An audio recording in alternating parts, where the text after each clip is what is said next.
피눈물이 난다는 게 이제 어떤 말인지 알겠다. 박근혜 대통령은 여전히 자신의 억울함을 호소하고 있는데요. 들으신 것처럼 다음 주부터는 특검팀이 이제 본격적인 수사를 시작합니다. 벌써부터 특검이 최순실 씨가 다니던 성형외과 원장과 정호성 전 비서관과의 관계를 확인했다는 보도도 나오고 있는데요. 여기에 내일부터는 국회 국정조사 청문회도 이어집니다. 검찰 출신 정태원 변호사와 자세히 알아보겠습니다. 어서 오십시오. 네, 안녕하십니까. 어서 오십시오. 박영수 특검팀이 아직 수사 준비 기간이지만은 임용된 분들도 있으셨고 또 특정 의혹에 대해서는 확인이 됐다는 보도도 나오고 있는 상황이라서 예. 그럼 사실상 수사에 돌입했다고 그렇습니다. 볼 수 지난 있는 11월 30일 이제 박영수 특검이 이제 임명이 됐는데 네. 이번 특검법에 따르면 20일 동안 준비 기간을 거쳐서 네. 70일 동안 수사를 하고 또 필요하면 30일 동안 연장할 수가 있습니다. 그래서 지금 준비 기간이긴 하지만 사실상 이제 수사에 착수를 한 셈이고 특히 이제 검찰이 그동안 특별수사본부에서 이 관련 수사를 했지 않습니까? 그 네. 기록을 인계를 받아서 그 네. 기록에 대한 수사 기록을 이제 검토를 하고 있는 걸로 보이고 그 기록 검토 중에 지금 말씀하신 것처럼 정호성 비서관과 성형외과 원장과의 어떤 서로 접촉한 사실들이 드러났기 때문에 네. 앞으로 특검이 본격적인 수사에 들어갈 때에는 이 부분에 대해서도 수사를 할 수 있다 이런 얘기가 나오는 겁니다. 네. 일반 검찰 지난번 특별수사 과정에서는 이 부분은 밝혀지지 않았던 그런 부분입니다. 네. 그러니까 최순실 씨가 단골로 다녔었던 그 성형외과 원장과 또 청와대 비서실관의 긴밀한 접촉 그렇습니다. 관계를 특검이 포착을 해낸 것인데 또 이 김영재 원장인가요? 그렇습니다. 박 대통령의 해외 순방에도 동행했던 바로 그 분 그렇습니다. 아닙니까? 소위 이제 그 의료 비리에 관련된 건데 이 부분에 대한 여러 가지 특혜들이 많이 문제가 됐죠. 네. 네. 성형외과 원장인데 해외 나갈 때 같이 동행을 해갖고 네. 또그 부인 이름으로 그 리프팅용 실이라고 합니다. 아마 네. 성형수술할 때 쓴 실인 네. 모양인데 그 실에 임상 연구 네. 또 서울대학병원에 대한 납품 이런 네. 것들 또 해외 진출하는 데 있어서 서울대학병원에 대통령 주치의가 있지 않습니까? 그렇습니다. 네. 그런 그 서울대학병원과 청와대 이런 데서 조직적으로 지원을 한 것이 아니야 불법적으로. 네. 그래서 그 점에 대한 수사를 앞으로도 하게 될 걸로 보입니다. 청와대가 나서서 김영재 원장의 어떤 해외 진출이라든지 사업을 예. 적극적으로 도와왔는데 그 가운데는 일반 그 성형외과 해외 진출에 관련된 부분을 조원동 전 경제수석이 잘 성사시키지 못했기 때문에 경질된 것이다 이런 의혹이 있었잖아요. 그렇습니다. 실제로 그 개인 병원이 만든 그 실인데 과연 이것이 어느 정도 우수한지 모르겠지만 일반적 의사들 얘기로는 기존에 있는 거라고 그러거든요. 그래서 이거든 저거든 간에 해외 진출을 도와줘라 이렇게 대통령이 지시를 했는데 조원동 전 수석이 그걸 제대로 못했기 때문에 경질됐다 이런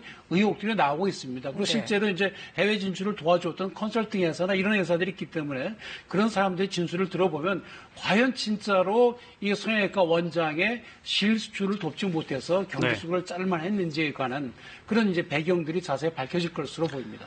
또 하나 새로 나온 의혹을 보면 지난 10월에 이제 한참 미르와 K스포츠재단 의혹이 터져 나오기 시작했는데 이때 이제 안종범 전 그때 당시 이제 정책수석이죠. 네. 그 수첩에 박 대통령이 이제 국회 가서 증언할 때 이거 정경련이 주도적으로 했다고 증언해라. 정경련 주도적으로 이렇게 동그라미 청와대가 관여 X표 이랬다는 보도도 나왔어요.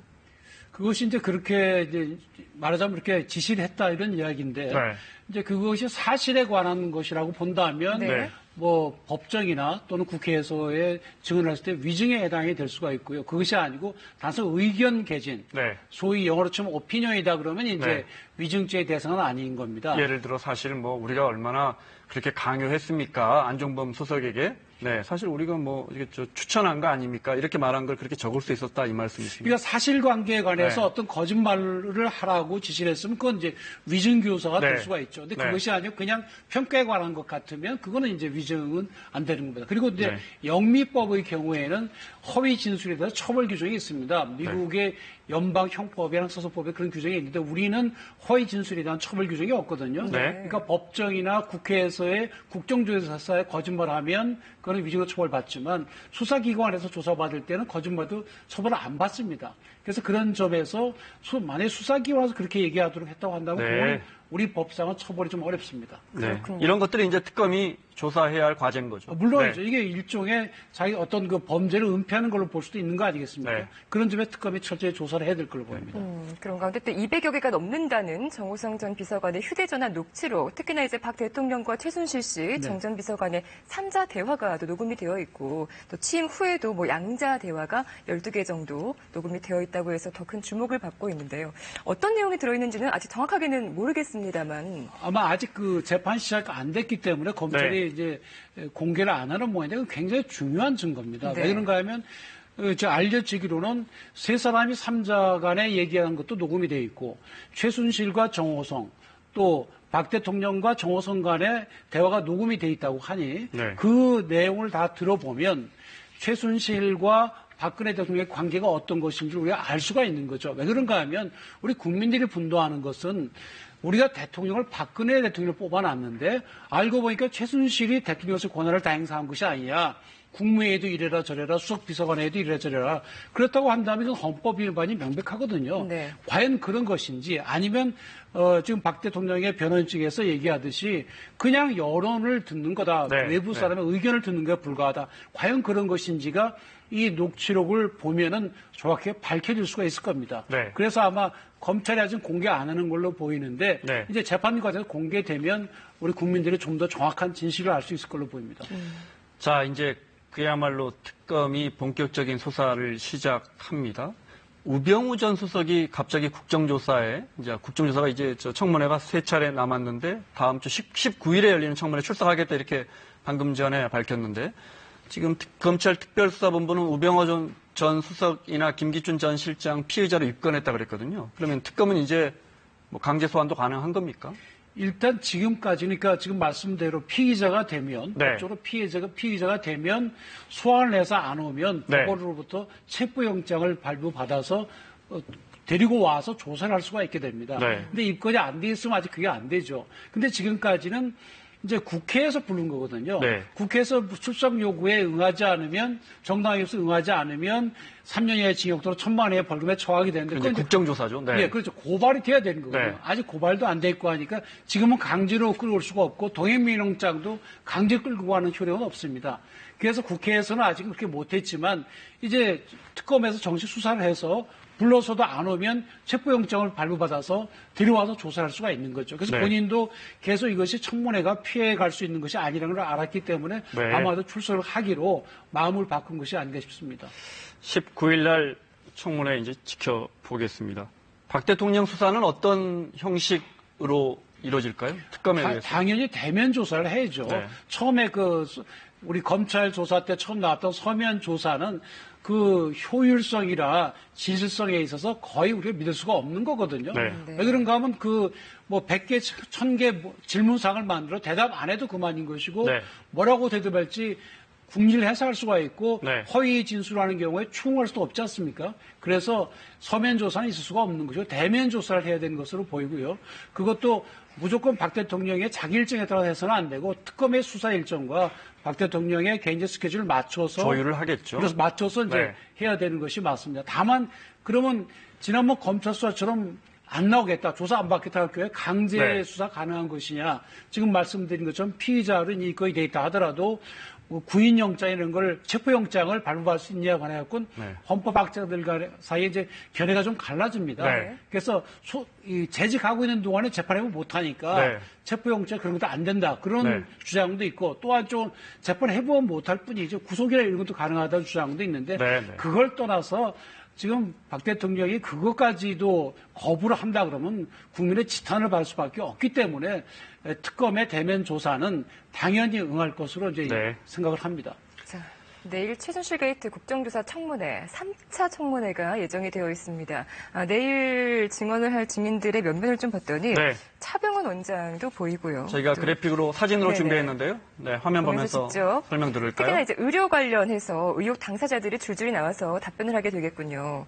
먼저 서창석 서울대병원장 무슨 이야기를 나올까요? 어떤 질문을 예, 지금 받겠습니까? 사실 내일 청문회는 의사들이 많이 나오는데 네. 이게 두 가지입니다. 이게 의료 관련 의혹을 밝히기 위한 것도 있고 또 한 가지는 세월호 7시간의 의혹을 밝히는데 저 사람들 중요한 역할을 할 수밖에 없기 때문입니다. 왜 그런가 하면 국민들은 세월호 7시간 때 뭘 했느냐, 혹시 성형수술한 거 아니냐, 프로포폴 맞은 거 아니냐, 여러 가지 의료에 관한 의심을 많이 가지고 있거든요. 그 네. 점에 대해서 이제 물어볼 건데, 예를 들어 서창석, 이병석 두 병원장 같은 경우에는 지금 김상만 씨라고 있거든요. 차병원의 의사로 있던 분. 네.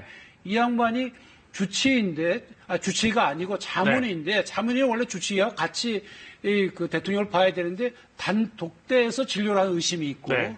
그리고 도대체 이분이. 거기서 또 많은 처방이 이루어졌죠. 그렇죠. 네. 파우다룸에서 했다고 그러는데, 관저에 그 의무실이 아니고, 그러면 어디에서 했는지, 그다음에 무슨 약을 처방을 했는지, 어떤 시술을 했는지 전혀 밝혀진 게 없거든요. 네. 그 점에 대해서 서창석, 이병석 전 두 분 대통령 주치의를 불러다 놓고 네. 도대체 이게 어떻게 된 것이냐, 비선 진료한 것이 맞느냐. 알고는 이런 그렇습니다. 진료하는 걸 알고는 있었느냐 이런 것도 물어보겠고. 그렇습니다. 주치의와 서로 연락을 하고 한 것이냐, 네. 서로 공조를 해서 한 것이냐, 아니면 김상만이나 또 아까 말씀이 나오신 김영재 이런 사람들이 네. 몰래 들어와서 몰래 진료를 한 것이냐.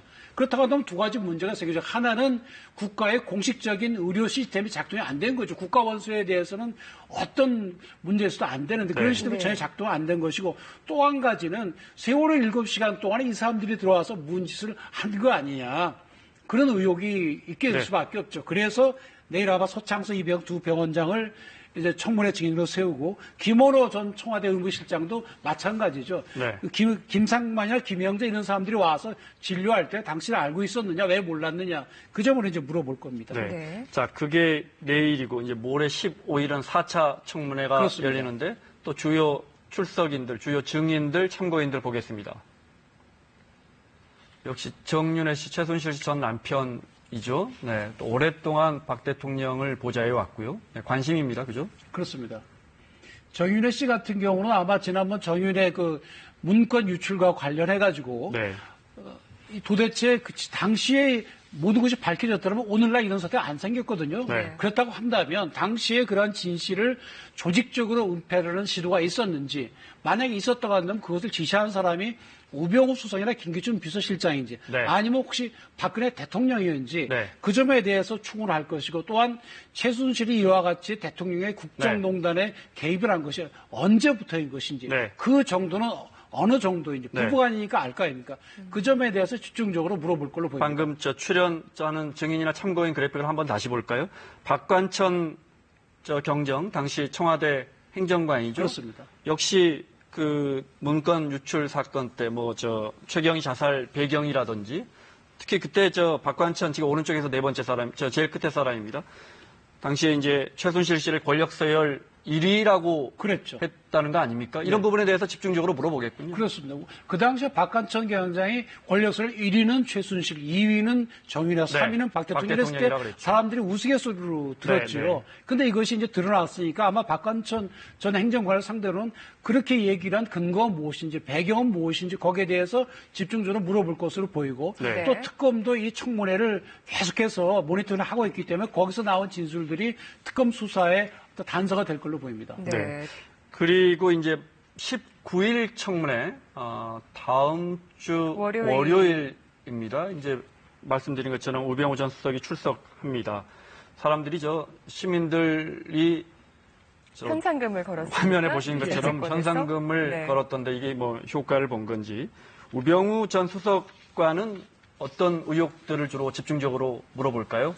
결국 우병우 수석은 처음에는 민정비서관으로 들어갔다가 나중에 민정수석비서관이 됐거든요. 네. 그런데 우수석의 장모인 김정자 씨가 네. 최순실 씨하고 또 네. 최경희 이화여대 총장하고 골프를 같이 쳤다는 거 아닙니까? 네, 네. 그렇다고 한다면 이 최순실 씨에게 부탁을 해서 최순실 씨가 우병우 수석, 그러니까 네. 민정비서관으로 채용한 것이 아닌가. 또 네. 나중에 민정수석으로 올라갈 때도 최순실이 작용을 한 것이 아닌가. 그렇다고 한다면 우수석은 기본적으로 최순실의 어떤 비리라든지 문제점을 덮을 수밖에 없는 네. 구조적인 문제점을 갖고 있는 것이 아닌가. 네. 따라서 그 민정비서관이 됐을 때, 민정수석으로 승진했을 때 그 배경에 관해서 집중적으로 물어볼 것이고 네. 또 한 가지는 과연 민정수석으로서 이런 것을 제대로 챙겨봤느냐. 네. 어떤 그런 점에서 직무유기를 한 점이 없는지 오히려 그것을 도와준 것이 있는지 네. 그 점에 대해서 추궁할 것으로 보입니다. 아직은 의혹 단계지만 예를 들어 최순실 씨가 롯데그룹에 70억을 요구했다가 검찰에 롯데그룹 압수수색 전날 부랴부랴 돌려줬단 말이죠. 그렇습니다. 이런 부분 검찰의 압수수색을 알고 있는 사람이 누구냐 청와대 안에서 있다면 뭐 예를 들어 우병우 전 수석인데 그렇습니다. 당시에 혹시 알려준 거 아니냐 이런 부분도 검찰이 확인하겠죠. 물론 확인해주고 네, 왜냐하면 그거 어디서 들었느냐라고 최순실 씨에게 물어보겠죠. 그렇죠. 이게 롯데그룹에 70억을 받아갔거든요. 네. 그랬다가 갑자기 별다른 사유도 없는데 검찰이 압수수색하기 바로 직전, 바로 네. 전날 돌려줬거든요. 그럼 왜 돌려줬느냐? 말로는 부지를 구입을 못해서 네, 돌려줬다 그러는데 그건 네. 전혀 사실하고 다르거든요. 그럼 우리가 추측할 때는 티노시 이제 롯데에 의해서 압수수색에 들어가니까 네. 뒷말이 나올 것 같아요. 돌려줬다고 볼 수밖에 없는 거거든요. 그럼 그 네, 정보를 어디서 얻었냐? 그러면 결국 검찰과 민정수석실 두 군데죠. 네. 근데 검찰이 청와대에 가서 민정수석실을 제끼고 별도로 얘기했을 리는 없지요. 네. 그런 점에서 우병우 민정수석이나 그 민정수석실에서 얘기해 줄 가능성이 매우 높은 겁니다. 네. 그렇다고 한다면 공무상 비밀누설죄로 처벌을 받을 수밖에 없죠. 그런 부분이 이제 말씀하신 것처럼 특검의 과제 중에 하나입니다. 그렇습니다. 자, 검찰 출신 정태원 변호사와 함께했습니다. 고맙습니다. 고맙습니다.